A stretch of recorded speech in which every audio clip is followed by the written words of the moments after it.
For the next section, on the 8th cue, for the hanbo, we want you to learn how to start to do some striking and some blocking with it. And so one of the most common things in ninjutsu is kentai ichijo, fist and body move as one. We want that natural feeling to happen now inside with the hanbo. If I just pick this up and I use my hand strength to hit, I can be pretty effective with it.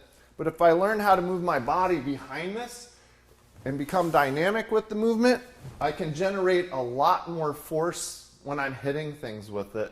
And that can help my survival out a lot if I need to really make an impact. And so one of the ways we like to try to just naturally think about hitting with munemuso, step forward and then hold the hanbo lightly and see if you could just get it to rock coming up and striking naturally with it. You can alternate sides. You can turn in slightly sideways with your hit to start to change your angles. You can even do reverse angles. So I'm slightly directing it, but I'm using my hips and my spine to twist and hit with it. I want to try and maintain my posture of up and down straight as I'm moving forward and backward with this type of feeling of hitting from Munen Muso. Then you have that swinging pendulum striking feeling, but you also can put it in your other hand and be doing different types of striking from here. Hitting with the small end. Punch comes in, hitting up underneath it. Hitting down into the feet, swinging it low into the legs. It's unlimited with that type of striking mentality that you can come from any angle of attack, using your body behind that force or falling off and handling a really hardcore frontal assault scenario where you've got to back up and defend yourself in different ways with it. So that's from Munen Muso. If we go to Katyaburi, the difference with this one now is I feel like I can do a lot of different things, especially if the people were like grabbing onto me. I can strike up into things or hit forward into things this way. I can let go with one hand in one way or the other, or down and low to strike with. I can also start to think about doing grappling with it and moving in different ways with it. I can slide it up and do chokes with it. I can even grab on and pinch with the end of it and do skin grabs and things like that. From Katyaburi, there's also a feeling of sliding with the hit to come in. So if I'm coming out with one hand all the way to the end, I can use the length of the weapon. Instead of just staying choked up on it and hitting, I'm pretty close, then they might be able to hit me with their fist. But if I'm using the length of the weapon, this starts to really change the scenario of how far away I have to be in order to touch them or how they can touch me. So think about trying to slide your hands along and move your feet and hit with different ways while sliding this weapon and using the length of it in many different ways. So that's from Katyaburi. Otonashi looks like you're in a bad case scenario. It's behind you. But this can also not trigger people as much. You're just walking along in the park with your walking stick and dog comes out. You can defend yourself off from a dog. You can think about turning sideways and poking with this. You can swing this around and hit with the back and come in different ways. You just think of unlimited ways of angles of striking with this in many different scenarios. And that's what we want to get you the feeling of, is using the hanbo as a grappling device, as a striking implement, and also for helping yourself walk and have a third point for stability.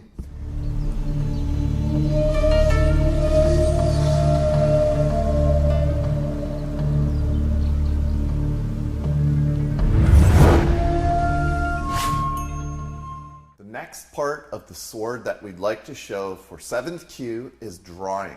So these different types of draws you'll start to use throughout your movement when you're in confrontations and things like that with your sword, as they happen all of the time in these modern days. So here are the different types of draws with the sword. The first is nukiuchi, which means a drawing cut. This is the most standard, basic version of it. You're going to wear your sword on the left side of your body, and in typical sword fashion, the cutting edge is facing up with this one. So this is how most styles of sword draw and hold their swords.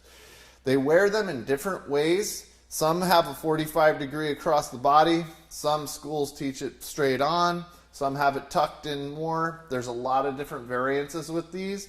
With Bujinkan, it's basically getting the sword out and being able to handle whatever business, and then you worry about putting it away later after it's all done. But there's a lot of really cool sword schools out there that teach tons of different ways of movement, and that gets really fun as well. But these are the basic sword draws for 7th Q level. Ninjutsu. I'm going to step forward with my right foot as I begin this draw. My left thumb is on the suba, and it's going to push out slightly as I begin to do this draw. I'm going to reach over with my hand, and I'm going to draw the sword out and cross my chest. So this is one of the ways of doing Ninjutsu, and I put it back in.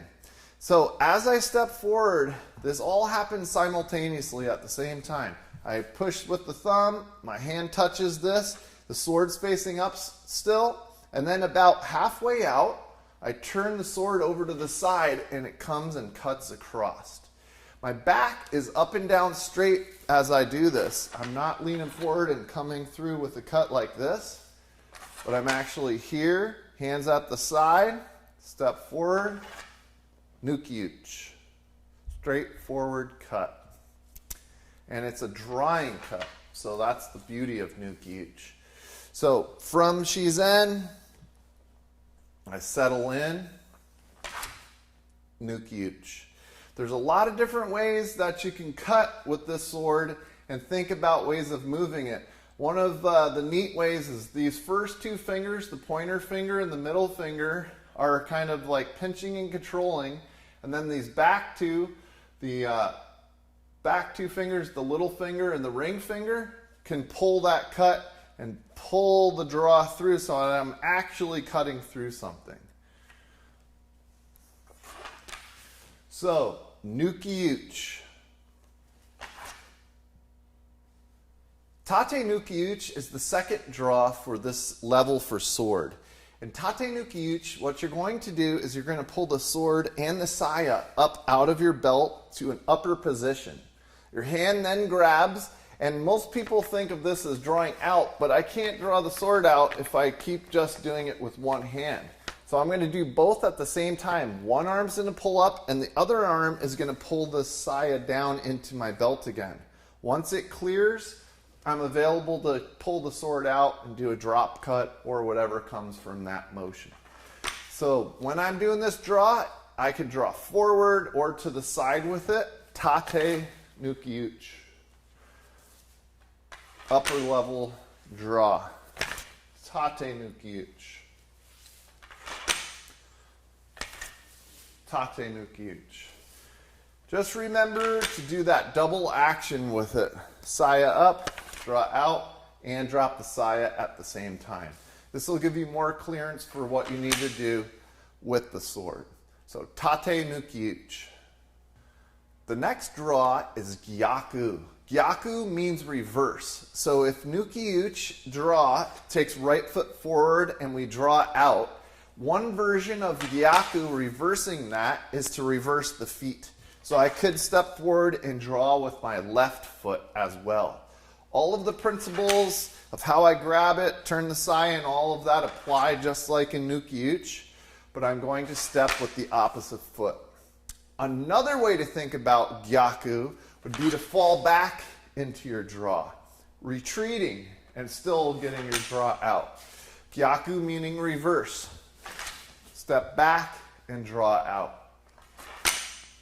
Any angle for that reverse feeling of it is correct for Gyaku. Just like in Ninjutsu, all of the principles apply the same way for putting your hand on, breaking the seal with your thumb, and drawing out and squaring off. So Gyaku, reverse, draw. The next draw is gyakute. Gyakute means reverse hand. So if I'm drawing with normal nuki-uchi and my hand comes out this way, I'm going to literally go under with a reverse grip, grab onto the side, and then do a reverse draw coming out with gyakute. You can also put it away in that same motion, gyakunoto. So gyakute, reverse hand. Gyakute. One of the things I'm doing while I'm doing all of these draws is I'm practicing putting the sword away, which is called noto as well. And I'm trying not to look at my sword so that I'm getting that practice of just knowing where to be with my tactile touch on my body. Gyakute, reverse hand. Gyakute. Gyakute, reverse hand. The last draw that we'd like to teach for the sword for 7th kyu level is Gyaku Keisabato. Gyaku Keisabato is a drawing cut coming up from the bottom. And so we're going to do something really fun here with the sword. As I'm stepping forward with my right foot to start to begin to do this draw, I'm going to already start to turn the sword and the saya while it's in my belt here before I've even begun the draw. Then I'm going to draw down with the sword coming out, and I pull the saya back into my belt at the same time as I come up and through and square off my hips and shoulders to bring that cut up and through and out. So Gyaku Keisabato, stepping forward, dropping down, bringing that cut up and through. From the side view, Gyaku Keisabato.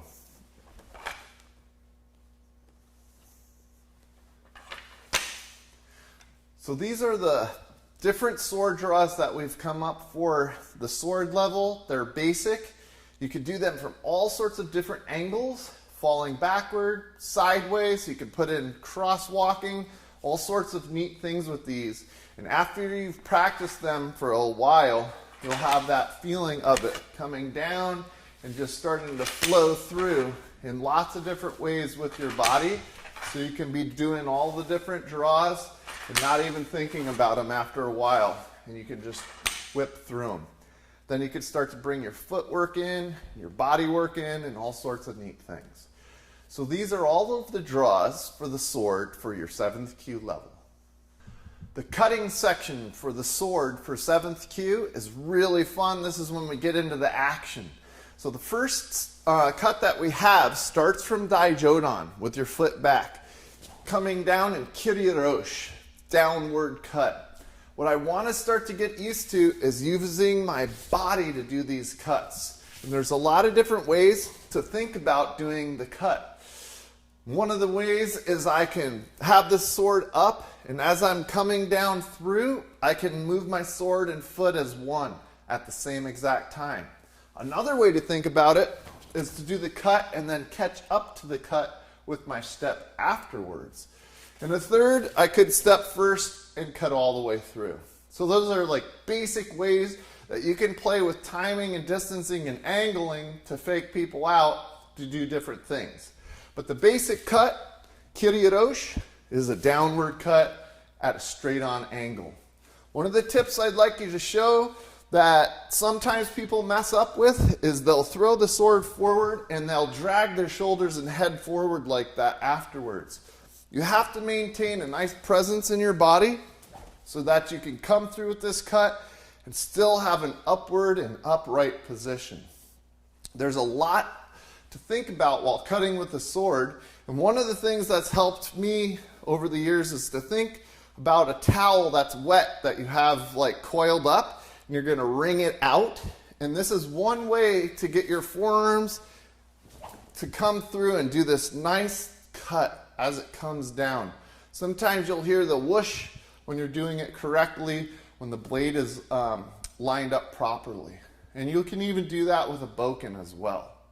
So Kiriroshi, downward cut. Kiriroshi, downward cut. Kiriage is the second cut for the 7th kyu level for sword. And we're going to turn the sword from our first cut of a kiryu-roshi coming down and turn it right over in our hand here and cut up through. One of the things I want to do is bring the tsuba, the hand guard, above my head so that I'm not in danger of cutting myself with the sword here. I cut straight up through. And if you think about actually cutting through something, you have to pull that cut up and out. So I'm drawing it through and cutting up with that. And I'm just coming right up my center. So from a lower position, it's kiriage, cutting up. The third cut that we're going to show is keisagiri. Keisagiri migi comes from the right side going down. Keisagiri hidari is from the left side going down. So keisagiri migi can start from daijodan or from haso, and I'm going to come down at a diagonal angle right through the body. From the left, keisagiri hidari. So I start from this upper position, step with my right foot to bring it from the migi side, start from the upper position, bring it through with the left foot from that side. So keisagiri migi, keisagiri hidari. Keisagiri migi, keisagiri hidari. The next two cuts are dogiri migi and dogiri hidari. These I like to start from haso, but sometimes I'll drop it to a lower haso and then have this fall out. And I'm coming through at an angle with my body, using that taijutsu to cut and step. Then I turn the sword over and I can pull it back in that other direction. Dogiri migi, dogiri hidari. Dogiri migi, dogiri hidari. It's easy with your hand positions with those to have the control happen, and you can start to use the lower part of the sword to play with pulling and drawing the sword through in a lot of different ways while you move your body. And you can get a lot of speed out of these later on, and it becomes really fun. So dogiri migi, dogiri hidari. The next two cuts are gyaku keisagiri migi and gyaku keisagiri hidari.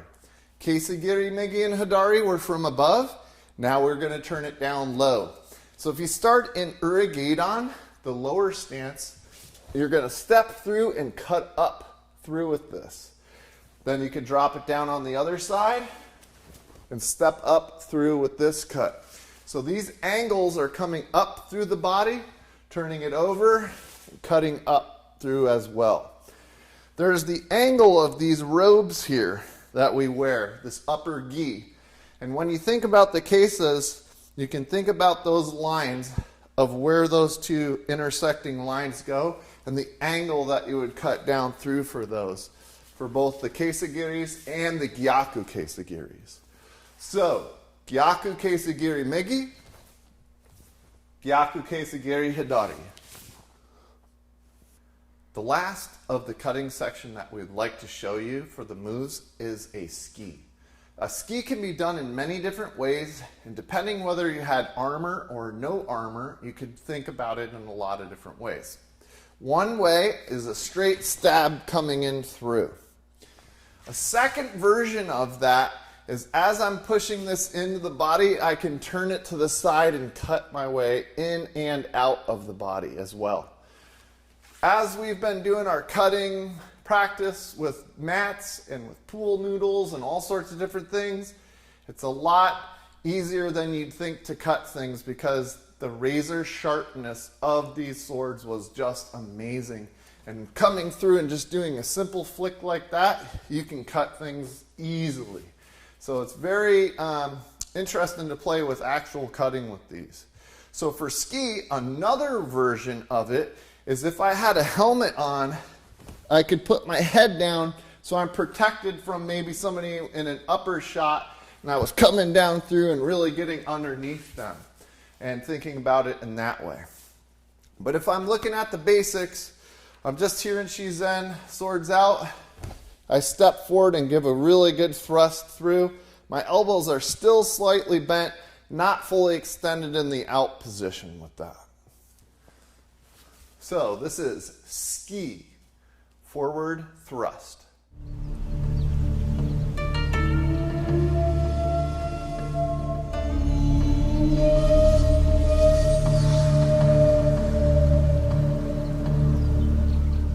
The last section for the weapons in third cue that we're going to go over is for Shuriken Jitsu.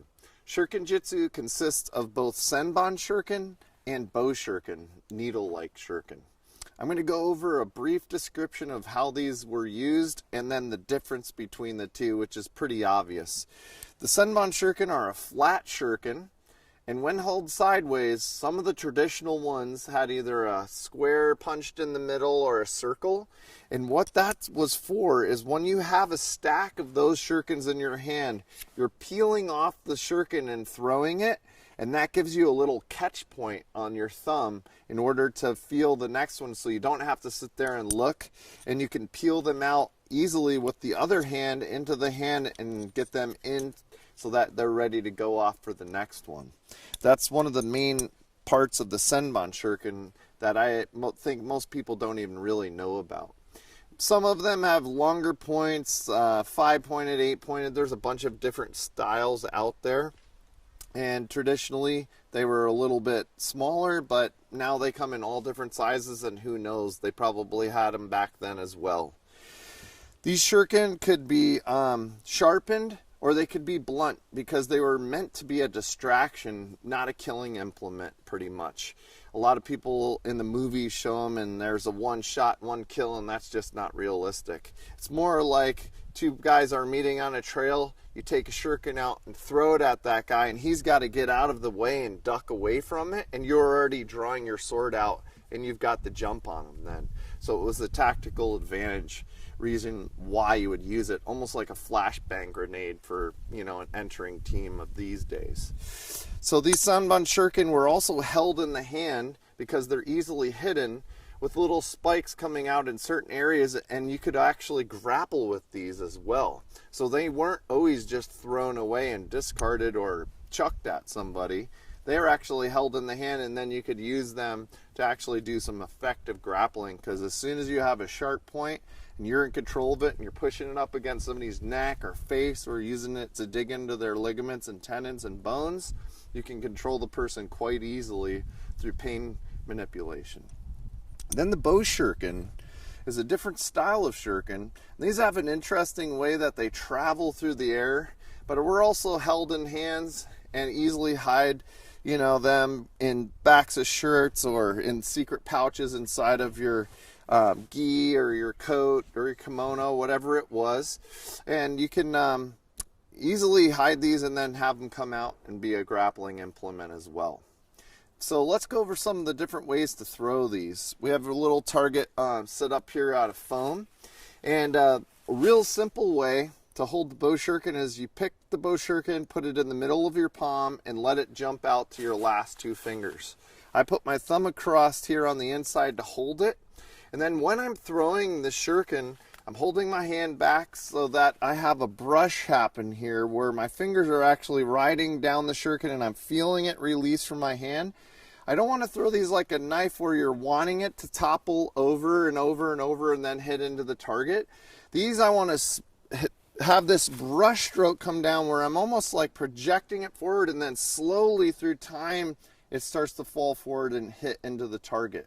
So it's a different way to get this brush stroke effect than throwing a knife and having that topple effect go into the actual reason how you want it to happen.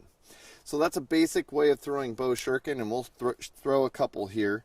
But let me just talk to you about the Senbon Shuriken. I call it the frisbee style, where I like to wrap my finger around one end of this, have it come out just like you're throwing a frisbee, and at the end of that, you give it a little back flick and pull onto it. And Hatsumi Sensei in Japan was telling us one of the best ways to learn this technique, and you can practice it anywhere, is to get a deck of playing cards. Take the edge of that playing card and just start seeing if you can get that spin to happen, because what it does is it cuts through the air and flies straighter and more effectively, And there's a couple really fun YouTube videos out there on it where people are putting out candles and hitting people and knocking fruit over and cutting through like Pepsi cans and things like that. So it can get really cool. So let's go over a little bit of these different throws here into the target. With the bow shuriken, I place that back into my hand in the middle, have it in front of the two, and then allow that splay to happen as I'm throwing that hand and it's coming down and in. How it's stuck into the target there is really ideal, and what you want is you want it to be sticking in at a 45, which means it didn't topple then, and it was just slowly falling down through its flight path like we really want it to do. So the hand could be up by the head, you throw it in, and it goes right into your target. We've got a little samurai target here, I love it. So that's basics on how to throw the bow shuriken. What you really need to do is practice from all sorts of different distances. Practice with your feet squared off, with one foot forward, with your opposite foot forward, throwing sideways across your body, throwing from behind. I like to just take something and really get into it and try all these different methods with it. And you'll figure out on your own through trial and error how to really get these things to sing for you. Then the Senbon shuriken. The two different methods with those were once again the frisbee method, where I flick it forward and it hits into the target. These hit pretty easy into this foam target that we have set up here. And don't worry, if they don't stick, my first two stuck, my second two didn't, it doesn't matter. You have to remember what they were used for, and that was for distraction. So if you can get accurate with these and hit in the face area, you'd have a really good distraction happening. People don't want to get hit in the face. They'll be ducking out of the way. You could throw one of these and run away and get out of there, or pull a secondary weapon out and be able to deal with it then. So this should give you a really good example of how to start to think about the different types of weapons for third cue, and to how to throw shuriken with a basic form for both bow shuriken and Senbon shuriken. So give these a try, come up with a lot of different ways on your own, and always remember to think outside of the box and be unique with your ninjutsu.